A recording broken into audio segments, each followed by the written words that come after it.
ভাগ্যে জয় ভাগ্যে ক্ষয়, ভাগ্যে ভাগ্যে টক্কর হয়। গুণবতী বলো রূপবতী বলো বা মায়াবতী, সব কিছুই হার মানে ভাগ্যবতীর কাছে। ভাগ্যবতী টিকে যায় শেষ সময়। ভাগ্যবতী এমনই এক ভাগ্য নিয়ে জন্মায় যে একজন দীর্ঘ মোনাজাতে হাজারবার চেয়েও পায়নি, যাকে না চেয়েও পেয়ে যায় ভাগ্যবতী। আর গুণবতী সে তো তার নিজের গুণ দেখিয়েও ধরে রাখতে পারে না। রূপবতী সে তো রূপের বাঁধনেও আটকে রাখতে পারে না। শেষ সময় ভাগ্যের জোরে নিজের ভালোবাসার মানুষগুলোকে পেয়ে যায় অন্য কেউ। এটাই করুণ নির্মম বাস্তবতা। তবে কিছু কিছু জিনিস অবাক লাগে তখন, যখন এটা ভেবে যে বলে যে তোমাকে ছাড়া আমি বেঁচে থাকতে পারবো না, সে নির্দ্বিধায় বেঁচে থাকে সব সময়।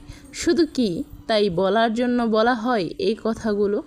যেন এমন মনে হয় ভালোবাসা দিন দিন এতটাই সস্তা হয়ে যাচ্ছে, যেখানে শুধু মুখের বুলি এবং বলা হয় ভালোবাসি ভালোবাসি, যা একটা এমন সস্তা বাক্যে পরিণত হয়েছে যে শুধুমাত্র মানুষ মনের ভাব প্রকাশের জন্য ভালোবাসি কথাটা অনায়াসেই বলে ফেলে।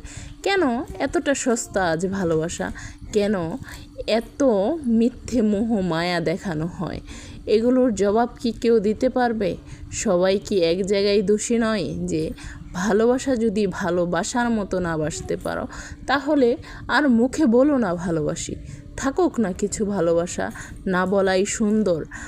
কিছু ভালোবাসা নীরবতায় প্রকাশ পায়, চোখের ভাষায় কিংবা কাজে কর্মে। এটাই হচ্ছে প্রকৃত ভালোবাসা। ভালোবাসার নাম এটা নয় যে বারবার বলা ভালোবাসি ভালোবাসি।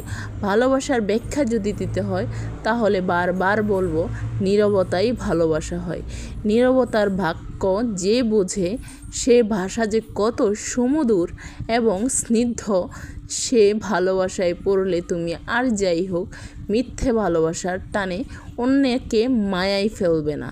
সুতরাং ভালোবাসো।